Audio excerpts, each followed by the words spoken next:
Donc aujourd'hui, c'est une journée essentiellement consacrée à l'inclusion, la diversité, les Premières Nations et aussi le respect au quotidien.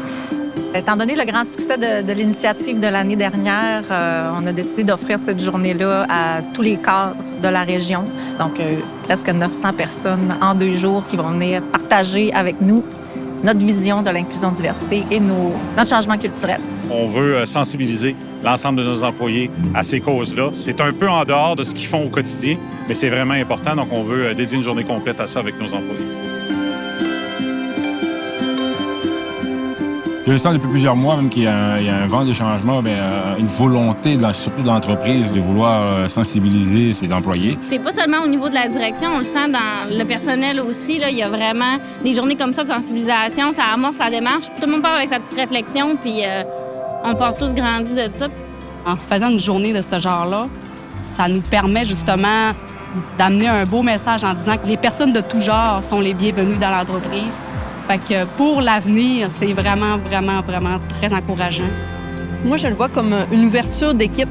Les gens ont abordé le sujet ouvertement, puis c'était une des premières fois.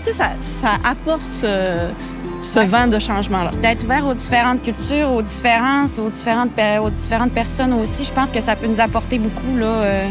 Puis de sortir un peu de notre routine, de nos habitudes. Ça apprend à comprendre les gens, comment est-ce que tu peux parler mieux avec eux, comprendre un peu d'où ils viennent. Et on est en 2024, c'est qu'il faut qu'on change notre manière de penser sans se sentir pour autant exclu ou moins pris en compte.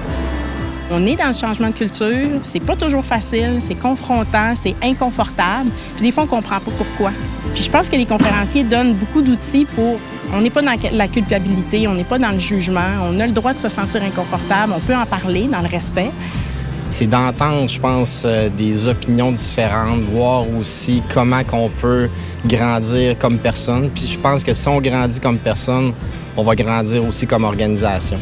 Ça dit, garde, ouvrez vos horizons, arrêtez d'avoir des œillères, puis regardez un peu de où ça part, puis où on veut aller, justement. Eux, ils veulent avancer, mais ils veulent nous amener aussi avec eux dans cette aventure-là. Rio Tinto fait partie de la communauté du Saguenay-Lac-Saint-Jean. On peut pas dissocier ça de là. Nos Premières Nations font aussi partie de cette communauté-là. C'est juste naturel, je pense, que ça se fasse comme ça. Puis je pense que c'est une belle façon de le faire aussi, prendre le temps. Puis c'est souvent ça, le luxe, c'est de prendre le temps puis d'expliquer les choses. Puis après ça, l'esprit va venir ouvert puis on va être prêt à du changement. Chaque chose qu'on fait va avoir un impact. Peu importe que ce soit grand ou petit, l'important, c'est qu'il y en ait un puis qu'on avance, dans le fond. Puis on sent qu'il y a vraiment un désir de changer. Je trouve que c'est ça qui ressort. Les gens sont intéressés puis ils veulent que ça change.